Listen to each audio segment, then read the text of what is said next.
जैसे कि last episode में हमने तांग शैंग को देखा कि उसने क्रिस्टानियम को मार दिया है, और अब फिर हम क्वेंटिन ज़्यू को देखते हैं जो एंजल गॉड के 8 टेस्ट का सेकंड पार्ट दे रही थी, जिसमें उसे क्राइम जज करके उसे सजा देनी है।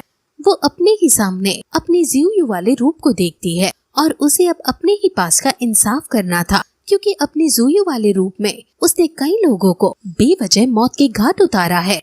क्वेंटिन ज़्यू को अब खुद को ही जज करके खुद को सजा देनी है। उसका पार्ट सेल्फ उसे कहता है कि तुम भूलो मत कि मैं तुम ही हूँ। मेरी जो भी एक्शंस है वो तुम्हारी ही डिजायर्स की वजह से है, इसलिए तुम्हें मुझे जज करने का कोई अधिकार नहीं है। और वैसे भी तो इसकी अधिकारी नहीं कि तुम एंजल के बिहाफ पर लोगों को जज करके सजा देती फिरो। क्वेंटिन ज़्यू कहती है कि तुम सही हो, लेकिन अगर कोई एंजल स्वॉर्ड को उठाता है उसे सजा देनी ही होगी। मैंने जो पाप किए थे वो मेरी डिजायर्स की वजह से थे, लेकिन एंजल गॉड की हायर होने के नाते ये रिस्पॉन्सिबिलिटी मेरे ऊपर ही है कि मैं तुम्हें सजा दूं और अब कोई डिजायर ना रखो। ज़्यू उसे समझाने की कोशिश भी करता है कि अगर तुम मुझे मार दोगी तो खुद भी तुम मारी जाओगी। ये सुनकर भी क्वेंटिन ज़्यू नहीं रुकती और अपनी तलवार से ज़्यू को मार डालती है। अब जैसे ही वो उसे तलवार मारती है वो तलवार उसे खुद लग जाती है, लेकिन तभी उसे होश आता है और वो अपने आप को सही सलामत पाती है। क्वेंटालो कहता है कि तुम सच के साथ खड़ी रही और पर्सनल गेन पर ध्यान नहीं दिया, इसलिए तुम 8 टेस्ट का सेकंड चैलेंज पार कर चुकी हो। अब फिर वही दूसरी तरफ हम एम्परर ज़ू बेंग को देखते हैं जो युद्ध की सारी तैयारी कर रहे हैं और वही श्रेक डेविल्स रूम में आकर आगे की रणनीति सोच रहे हैं। तांग शैंग कहता है कि बीच बीच में हम हिडन सेंट्री स्टेशंस बनाएंगे। अब फिर तभी वहाँ जियांग आती है जो उन्हें बताती है कि अब उनके आसपास कोई एनिमी नहीं दिख रहा है।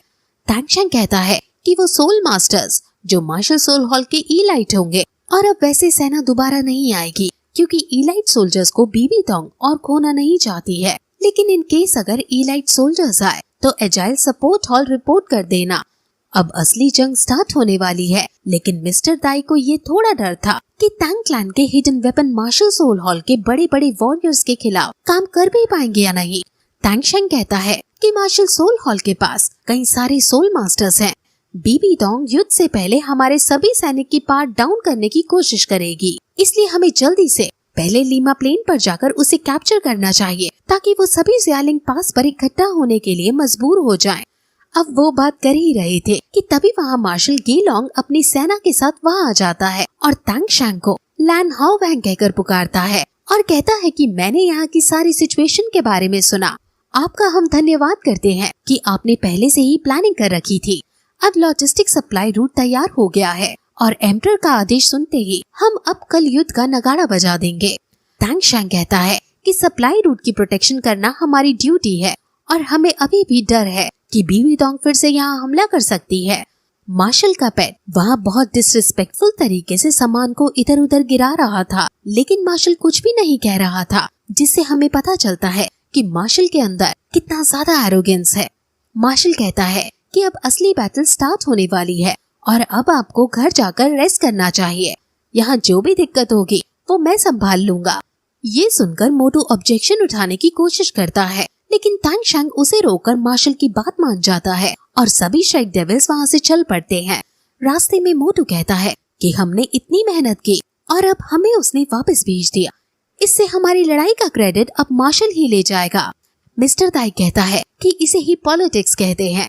तांग शैंग कहता है कि जब तक हम बैटल में जीत रहे हैं तब तक इससे क्या फर्क पड़ता है कि मेरिट कौन ले रहा है। लेकिन मोटू, अगर तुम क्रेडिट लेना चाहते हो तो तुम तांग क्लैन के 9 टेस्ट दे सकते हो और उन्हें पार करके तांग क्लैन के चीफ बन सकते हो और फिर लोग तुम्हें लैन हाओ वैंग पुकारने लगेंगे। मोटू मना कर देता है और कहता है कि मैं इतनी बड़ी रिस्पॉन्सिबिलिटी नहीं ले सकता, मैं तो जियांग के साथ रहकर ही बहुत खुश हूँ। और फिर मार्शल ली गोंग अपनी पूरी बड़ी सेना के पास आता है और उन सभी को सावधान करता है।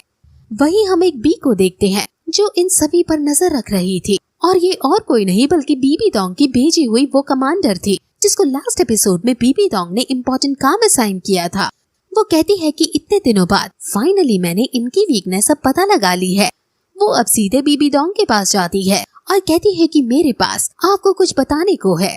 और फिर अगले दिन की सुबह हम तियानतो एम्पायर की पुरानी सेना को देखते हैं जिसके सामने एम्परर खड़े होकर कहते हैं कि आज हम यहाँ मार्शल सोल हॉल के पापों को देखकर खड़े हुए हैं। हम में से कई लोगों ने अपना घर खो दिया, कईयों ने अपनी फैमिली खो दी है। हमें आज मार्शल सोल हॉल को जवाब देना ही होगा और उन्हें बताना होगा कि हम कभी अपना सर नहीं झुकाएंगे। अब अपने घर और अपने देश की रक्षा के लिए हम उनका विनाश कर देंगे। अब पूरी सेना आगे बढ़ जाती है और युद्ध के लिए जाने लगती है। वहीं दूसरी तरफ हम मार्शल सोल हॉल की सेना को देखते हैं, जिसके सबसे आगे एलिफेंट ट्राइब के लोग हैं, उनके पीछे स्वॉर्ड थंडर ट्राइब के लोग हैं और फिर पैंथर ट्राइब के लोग हैं। ऐसे ही कई खतरनाक ट्राइब मार्शल सोल हॉल की तरफ से तियांतो एम्पायर के खिलाफ लड़ रही हैं। अब बीबी डोंग भी अपनी सेना के बीच आती है और कहती है कि एंजल की प्रोटेक्शन हम पर है और हमारा कोई बाल भी बांका नहीं कर सकता। जहाँ तक अब हमारी सेना जाएगी वहाँ तक हमारी टेरिटरी होगी और जो हमारे बीच में आएगा वो मारा जाएगा। अब हमें सभी क्लान्स के बहुत अच्छे से सिनेमैटिक शॉट्स दिखाए जाते हैं और उनकी पूरी सेना को दिखाया जाता है।